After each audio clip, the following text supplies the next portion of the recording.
A white Land Cruiser kicked up golden sand as it disappeared into the vast Liwa Desert on a Friday morning in March 2019. For Dubai families, weekend desert camping trips were as routine as Friday prayers, a chance to escape the city's glass towers and reconnect with Bedouin roots. A successful real estate developer and his 8-year-old daughter set out for what should have been a simple father-daughter adventure. No phones, no distractions, just 2 days under the stars. Sunday evening came and went. No return, no call, no trace. But would his wife ever see her husband and daughter again? You are about to find out. Welcome to True Crime Journal HQ. Thanks to all our viewers and subscribers for your support. Stay with us for daily update on the most shocking true crime stories. Don't forget to like, share, and subscribe.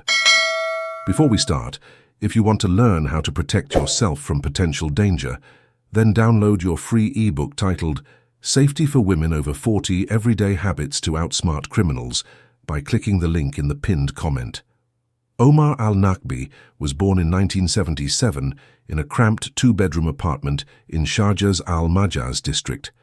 His father, Abdullah, spent long days laying concrete foundations for the skyscrapers that would define the UAE's future.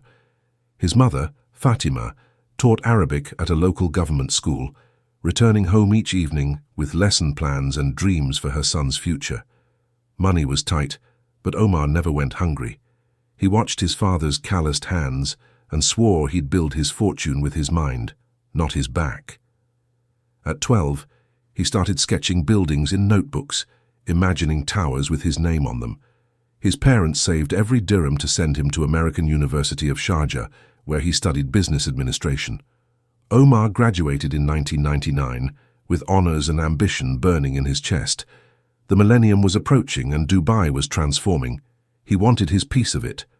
Omar started as a junior property consultant at MRR in 2001, earning 4,500 dirhams monthly while living in a studio in Deira.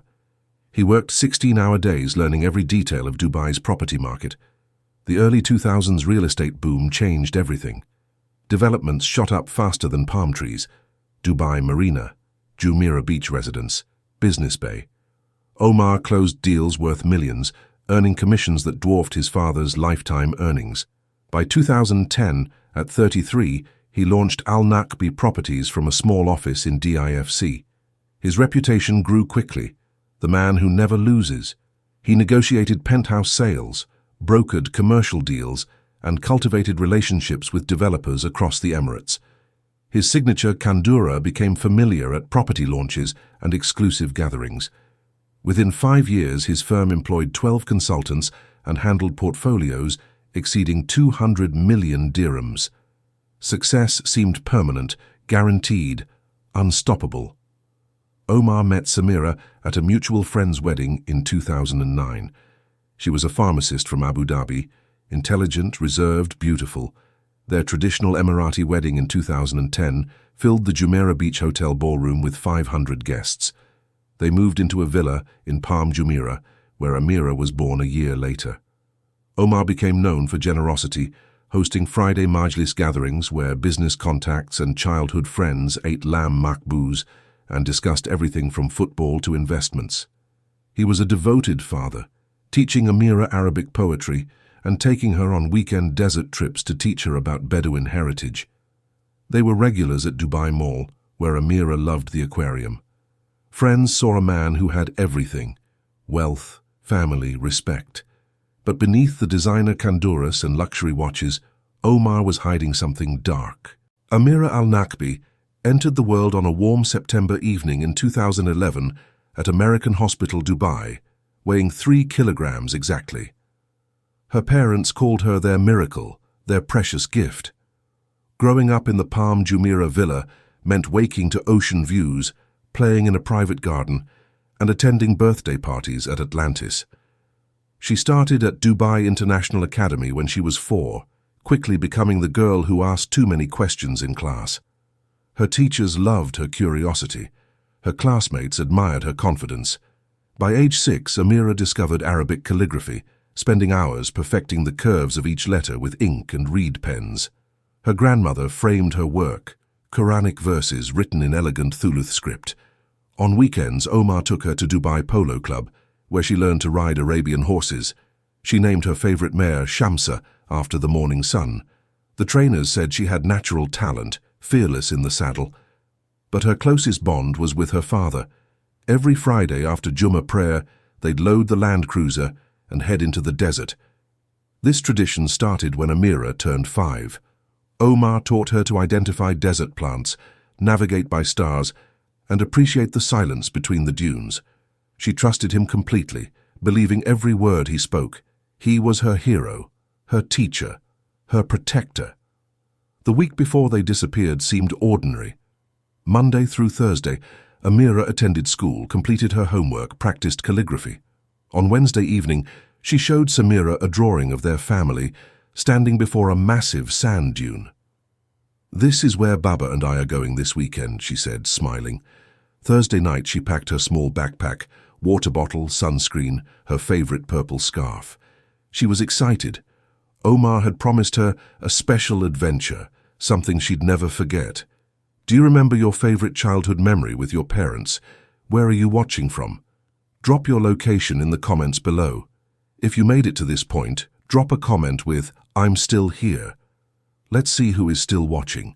If you're enjoying this content, like, subscribe, and share it with your loved ones to protect them from the same tragedy happening to them in the future." Friday, March 15, 2019, started like dozens of weekends before it. Omar woke before Fajr, performed ablution and prayed in the villa's small prayer room. By 7 a.m., he was loading the white Land Cruiser in the driveway. Cooler boxes filled with water bottles, sandwiches and dates. Camping gear, tent, sleeping bags, portable gas stove. A large canvas bag Samira hadn't seen before, which Omar said contained extra supplies. Samira stood at the doorway, watching him work. "You're taking a lot this time," she commented. "Just being prepared, Habibi," Omar replied, not meeting her eyes. "Dessert can be unpredictable." She asked when they'd return. "Sunday evening, inshallah. Before Maghrib prayer," he promised. He kissed her forehead, held her a moment longer than usual. Looking back now, Samira would remember that embrace. How tight it felt, how final. Amira bounced with excitement, her purple scarf already wrapped around her shoulders despite the morning heat. "Baba says there's a special surprise," she told her mother. "Something I've never seen before." "What surprise?" Samira asked Omar. "You know me," he smiled, "always making things memorable for our princess." They left around 10 a.m. after the Friday rush had cleared. Omar took Al Khail Road heading toward Al Ain, the route they'd driven countless times. The Land Cruiser's GPS was active when they passed Dubai Outlet Mall. Samira tracked it on her phone app, watching the little blue dot move southeast. Near Mazera, around 1 p.m., the signal stopped transmitting. The dot froze, then disappeared completely. She texted Omar, "GPS stopped working. You okay?" No response. She assumed he'd turned it off deliberately. He often complained about constant connectivity ruining the desert experience. "Let the man have his peace," she told herself, setting her phone aside. What Samira didn't know was that Omar had been planning this for 6 months, every detail calculated, every possibility considered, every loose end tied. The canvas bag contained 200,000 dirhams in cash, new SIM cards, and documents he'd prepared in secret. This wasn't a camping trip. This was an escape. Have you ever had a gut feeling something was wrong but ignored it? Sunday evening, 8 p.m. Samira checked her phone for the 40th time. No missed calls, no messages. Maghrib prayer had passed an hour ago. Omar always kept his promises about return times. She dialed his number straight to voicemail. She tried again and again. By 9 p.m. her hands were shaking. She called Omar's brother, Saeed. "Have you heard from him?" "Not since Thursday," Saeed replied. "Why? What's wrong?" "They should have been home by now." Saeed tried to calm her. "You know Omar. Probably lost track of time. Dessert does that to people." But Samira couldn't sleep. She sat on the majlis floor, phone clutched in both hands, watching the door. By midnight, she knew. Something was terribly wrong. Monday morning, 6 a.m., she drove to Dubai Police Headquarters in Al Barsha. The officer at the desk listened patiently as she explained, husband, daughter, desert camping trip, no return, no contact. He took notes, asked standard questions. Desert accidents happen more than people think, he said gently. Cars break down. Phones die. We'll start the process. By noon, the search operations launched. Dubai police helicopters swept across the southern desert regions. Ground teams on modified 4x4s checked known camping sites. Al Ain police coordinated searches on their side of the border. Volunteers, Omar's friends from business and the mosque, organized weekend search parties. They combed through Liwa's towering dunes, checked fossil rock where families often camped, scoured Big Red despite the crowds that would have made hiding impossible. Nothing. No abandoned Land Cruiser, no camping equipment, no footprints, no tire tracks that matched. It was as if they'd driven into the desert and simply vanished. The GPS being disabled became the first red flag. Investigators pulled the vehicle's records. Omar had manually shut it down shortly after passing Mazara. Why would someone disable tracking if they planned to return? By Wednesday, local media picked up the story. Dubai father and daughter missing after desert trip. Samira's face appeared on television, pleading for information. Omar's company photo ran alongside Amira's school picture. Tips flooded in, claimed sightings in Sharjah, Abu Dhabi, even Fujairah. None led anywhere. Friends continued searching every Friday and Saturday for months. The business community rallied behind Samira, but whispers started too. Had Omar run into trouble, financial problems? The questions hurt almost as much as the absence. Where are you watching from? Drop your location in the comments below. If you made it to this point, drop a comment with, "I'm still here." Let's see who is still watching. If you're enjoying this content, like, subscribe, and share it with your loved ones to protect them from the same tragedy happening to them in the future. But investigators were about to discover something that would change everything. Week 2 brought Detective Khalid Al-Mansouri into the case, a 20-year Dubai police veteran specializing in missing persons. He started where missing person cases always start, following the money. Omar's bank accounts told a disturbing story. Between October 2018 and March 2019, he'd withdrawn 340,000 dirhams in cash, always in amounts just below the 50,000 threshold that triggered automatic reporting. Small withdrawals, different branches, carefully spaced timing. Detective Al-Mansouri had seen this pattern before, people preparing to disappear. He interviewed Omar's business partner, Youssef Al-Ketbi, who ran Al-Nakbi Properties' day-to-day operations. Youssef sat across the desk, visibly uncomfortable. "How was business?" Al-Mansouri asked. "Good, strong," Youssef said quickly. Too quickly. "No financial problems?" Youssef hesitated. "Omar handled the investment side. I managed client relations." That's not an answer. The truth emerged slowly. Omar had invested heavily in a Dubai South development project, luxury villas near the Expo 2020 site. The developer went bankrupt, 8 million dirhams lost. Omar had used company funds without telling his partner. Then came the gambling. Detective Al-Mansouri's team found betting accounts Omar had hidden from everyone. Dubai World Cup season, March 2018, he'd lost 1.2 million dirhams betting on horses. Online sports betting through offshore websites added another 800,000 in losses. He'd chased his losses, betting bigger, losing more. Creditors started coming forward once the investigation became public. A private lender Omar owed 2 million dirhams, a business contact he'd borrowed 1.5 million from. Suppliers his company hadn't paid, another 2.3 million. The total reached 15 million dirhams. Detective Al-Mansouri pulled Omar's phone records, multiple calls from unknown numbers in the weeks before disappearance. He tracked down one caller, a debt collector working for an unlicensed lending operation. "Did you threaten him?" Al-Mansouri asked. The man shrugged. "I told him what happens when people don't pay. That's my job." "What happens?" "Use your imagination." Omar had received text messages too. "Your family won't be safe. Pay or face consequences. We know where your daughter goes to school." Screenshots recovered from his iCloud account showed dozens of threats. Then came the breakthrough moment. While searching Al-Nakbi Properties office, investigators found a second phone taped behind Omar's desk drawer.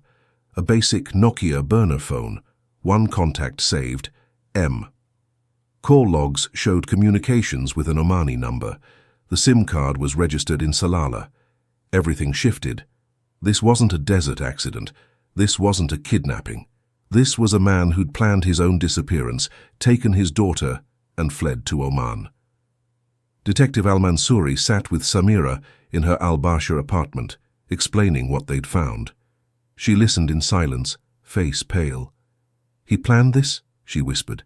"He took our daughter and ran?" What would you do if you discovered your spouse was living a double life? But the truth was far more calculated than anyone imagined. The first 6 months were survival mode. Samira woke each morning hoping yesterday was a nightmare. It never was. Extended family asked questions she couldn't answer. Amira's classmates at Dubai International Academy wondered why their friend stopped coming to school. Teachers sent cards. Samira couldn't open them. The financial investigation exposed everything Omar had hidden. Creditors filed claims against his assets. Lawyers appeared at her door with court papers. The Palm Jumeirah villa, their dream home, had to be sold to settle debts.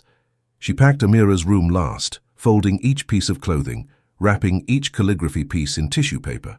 The move to a 2-bedroom apartment in Al-Basha felt like defeat.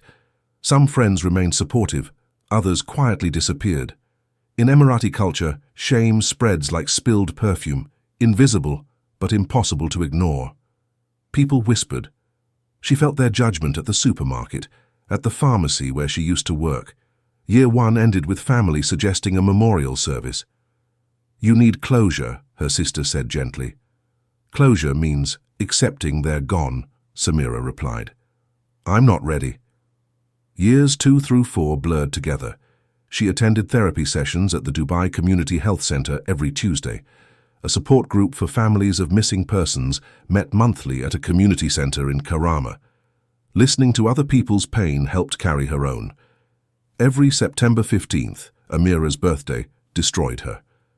The first birthday without her daughter, Samira baked a cake anyway, setting it on the kitchen counter until it went stale. The second birthday, she visited Amira's favorite spot at Dubai Mall's aquarium, watching families pass by. The third birthday, she stayed in bed. She found work as an administrator at a private school in Jumeirah. The routine helped. Children's voices in the hallways reminded her why she had to keep going. She kept Amira's room exactly as her daughter left it, books on the shelf, riding boots by the closet, purple scarf draped over the chair. Social media became her lifeline and her torture. Every March 15th, she posted Amira's photo with the same caption, "Still missing, still loved, still waiting." Strangers shared it. Most responses offered prayers. Some offered conspiracy theories that made her sick. Detective Al-Mansouri called every few months. "Nothing new to report, but we haven't stopped looking." She appreciated his honesty, even when it hurt. "Has someone close to you ever vanished? How did you cope? Where are you watching from? Drop your location in the comments below. If you made it to this point, drop a comment with "I'm still here." Let's see who is still watching. If you're enjoying this content, like, subscribe, and share it with your loved ones to protect them from the same tragedy happening to them in the future. Then, on a cold February morning in 2024, Samira's phone pinged with an email that would shatter her reality.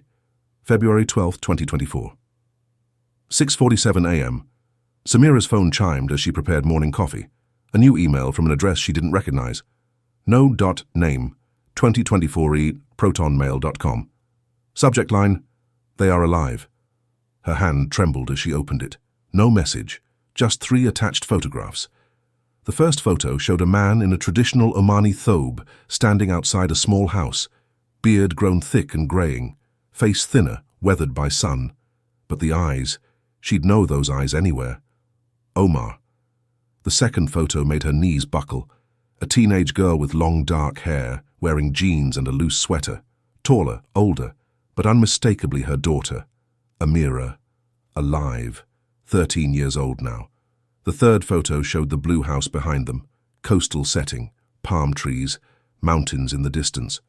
Below the photos, a single line of text, Taka village, 15 kilometers east of Salalah, Oman. Blue house, near the fish market. Samira collapsed onto the kitchen floor, phone clutched to her chest. Sobs came in waves, relief, rage, confusion, hope, all crashing together. Her daughter was alive. Her husband had been alive this entire time. She forwarded the email to Detective Al-Mansouri immediately. He called within minutes. "I'm looking at them now," he said. "We're running reverse image searches, checking metadata." The images were clean. No online matches anywhere.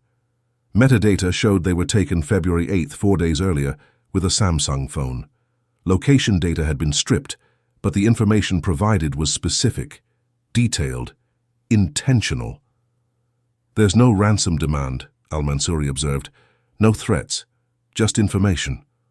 "Why?" Samira asked, voice breaking. "Why now?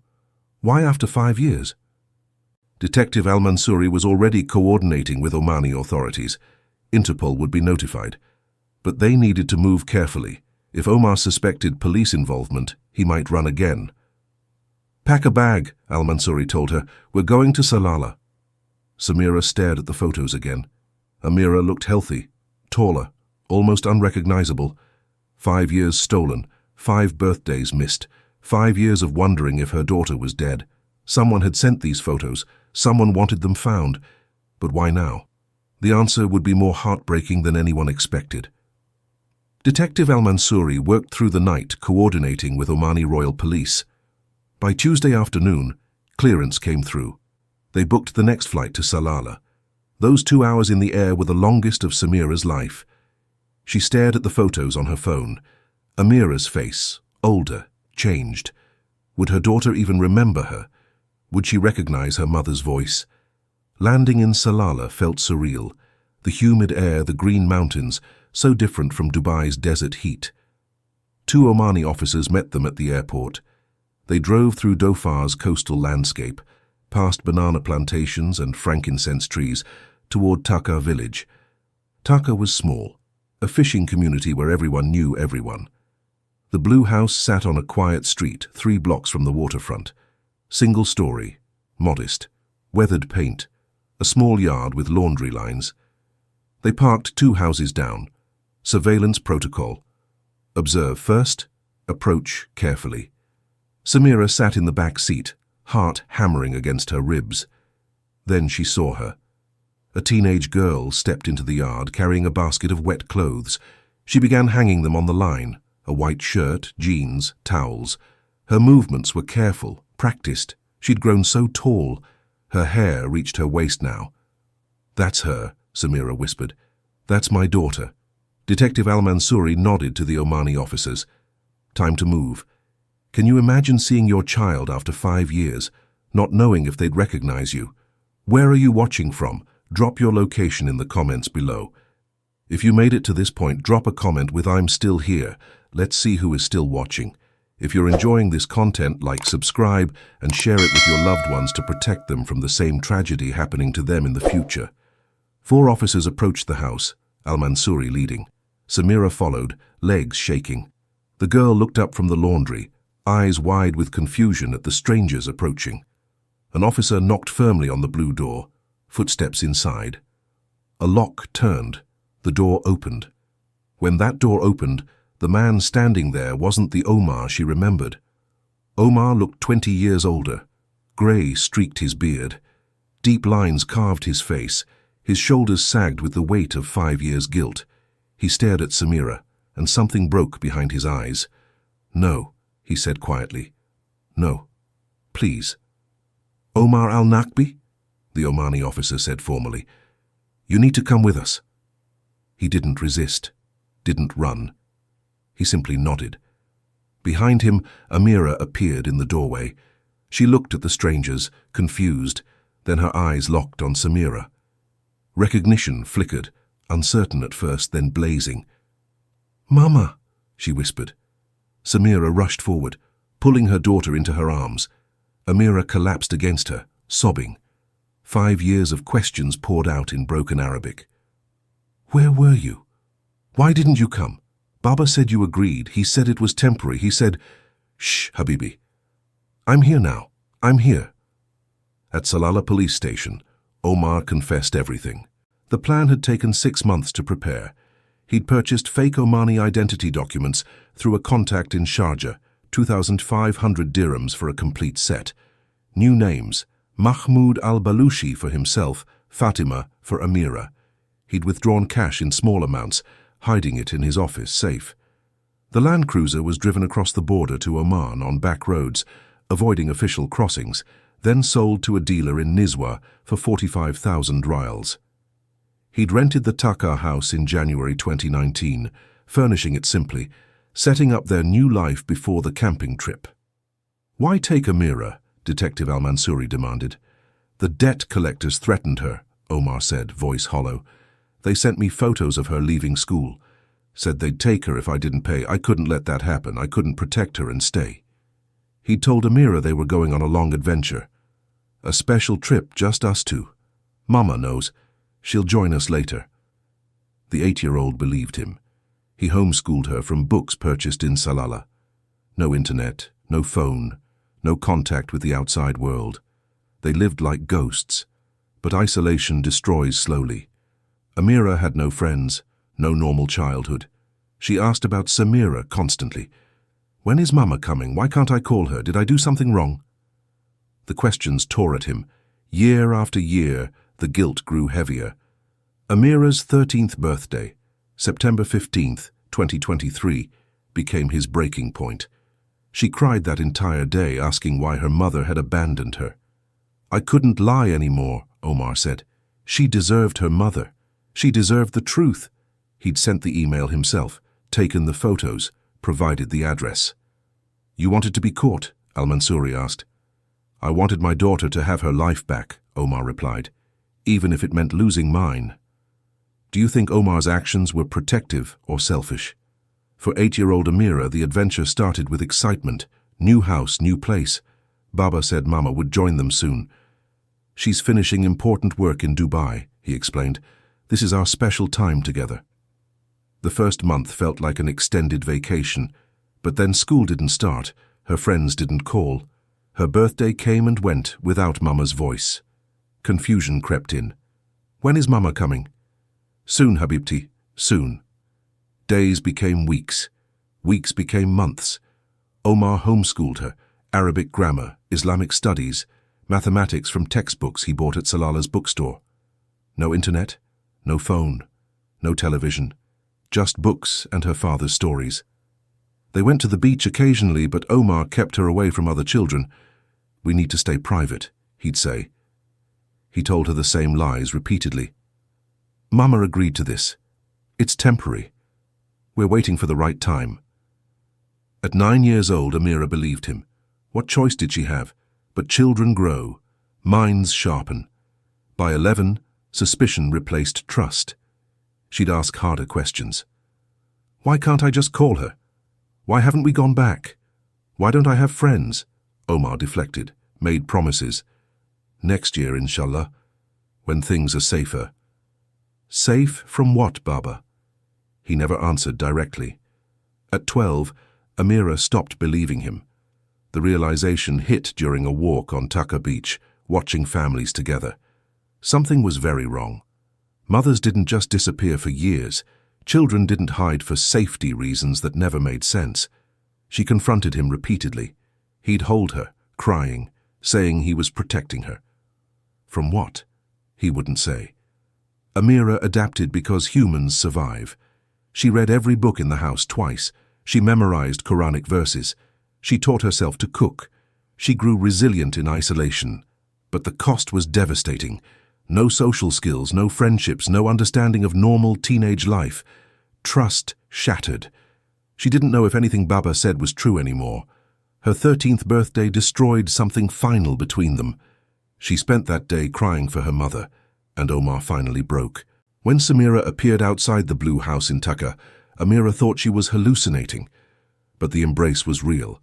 Her mother's perfume, the same after all these years, was real. The tears were real. Where are you watching from? Drop your location in the comments below. If you made it to this point, drop a comment with "I'm still here." Let's see who is still watching. If you're enjoying this content, like, subscribe, and share it with your loved ones to protect them from the same tragedy happening to them in the future. Omani authorities charged Omar with child abduction, document fraud, and illegal residency. But the serious charges waited in Dubai. Extradition proceedings moved quickly. Within 2 weeks, Omar was transferred to UAE custody. Dubai courts handled the case with unusual speed, given its public profile. The charges: parental kidnapping, fraud, filing false police reports, and financial crimes. Omar's lawyer argued diminished capacity, debt-induced psychological breakdown, genuine fear for his daughter's safety. The prosecution argued calculated deception. The judge handed down 10 years imprisonment. Omar showed no emotion when the sentence was read. He'd already lost what mattered most. Amira's custody transferred immediately to Samira. They returned to the Al-Barsha apartment, but nothing felt normal. Samira enrolled her daughter in therapy at the American Center for Psychiatry and Neurology. The diagnosis: post-traumatic stress disorder, adjustment disorder, and complex trust issues. Reintegration proved harder than anyone anticipated. Technology had evolved. Amira had never used a smartphone.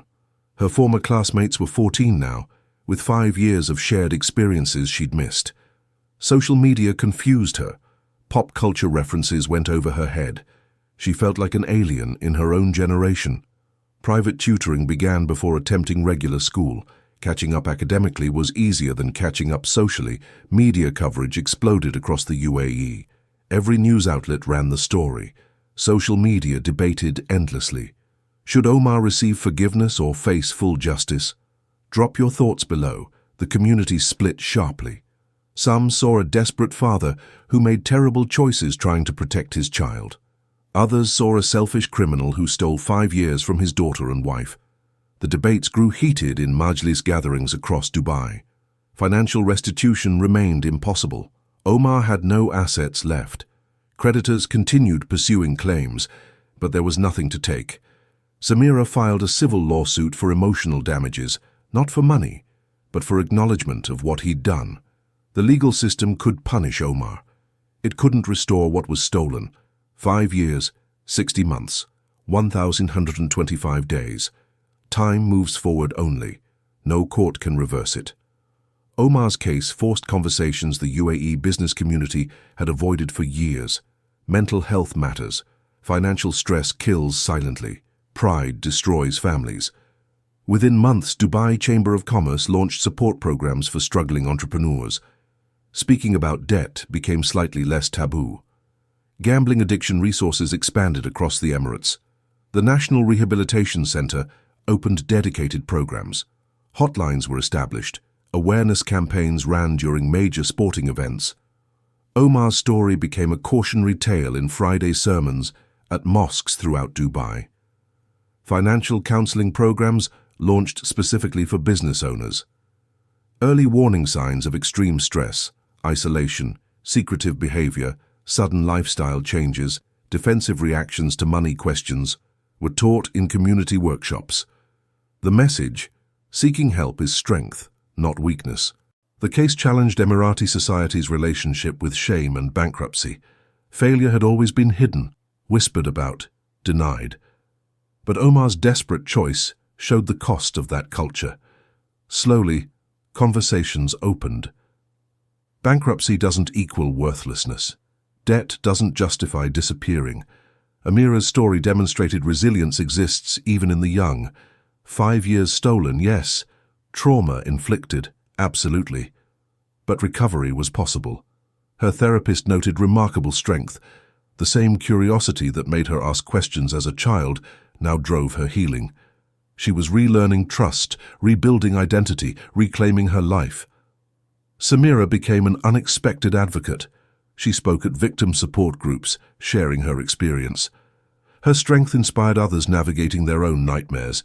She demonstrated that survival isn't just endurance, it's choosing to keep going when everything inside you wants to stop. Trust issues ripple outward. Amira struggles with relationships. Samira struggles with dating, with believing what people tell her. These wounds heal slowly, if ever completely. Dubai police updated missing persons procedures based on lessons from this case. Financial background checks now happen earlier. GPS tracking data gets preserved immediately. Cross-border coordination improved with Oman and other GCC nations. Desert safety protocols were re-examined. Families were encouraged to register trip plans with authorities. GPS tracking apps became recommended for all desert excursions. What could you do differently if you were in the same position? Have you experienced financial pressure? How did you handle it? Where are you watching from? Drop your location in the comments below. If you made it to this point, drop a comment with "I'm still here." Let's see who is still watching. If you're enjoying this content, like, subscribe and share it with your loved ones to protect them from the same tragedy happening to them in the future. Today, in 2025, Amira is 14 years old.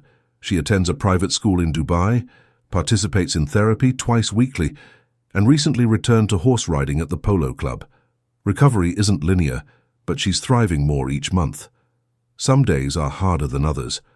Omar sits in Awamir Central Prison serving his sentence. Samira brings Amira to visit once every few months. The meetings are awkward, painful, necessary. Amira is working toward forgiveness, but it may take years, or never come at all. Samira rebuilt her life from fragments. She now works full-time with a victim support organization, helping families navigate trauma. She turned her pain into purpose, her experience into expertise. She's dating carefully, learning to trust again. The psychological cost of deception cannot be calculated in dirhams. A family broken not by tragedy but by choice, by secrets, by pride that valued reputation over reality. Gulf culture's emphasis on honor and shame nearly destroyed 3 lives completely. What was lost? 5 years, innocence, trust, normalcy. What was saved? Lives. Eventually, truth, a chance at healing. Open questions remain. Will Amira truly forgive her father? Can trust ever be fully rebuilt? Some wounds scar permanently. Recently, a journalist asked Amira about those 5 years. She thought carefully before answering. "Baba took my childhood, but he can't take my future. That's mine." Let me know your thoughts in the comments below. Have you learned something from this story? Share it with someone who needs to hear it. If this story moved you, hit that subscribe button, like this video, and share it with your loved ones. This case is closed. Justice was served. But thousands across the UAE still carry similar secrets: debts hidden from spouses, addictions concealed from families, desperation masked by success. How many more Omar al-Nakbis are planning their escape right now? Before you go, if you want to learn how to protect yourself from potential danger, then don't forget to download your free ebook titled "Safety for Women Over 40: Everyday Habits to Outsmart Criminals" by clicking the link in the pinned comment.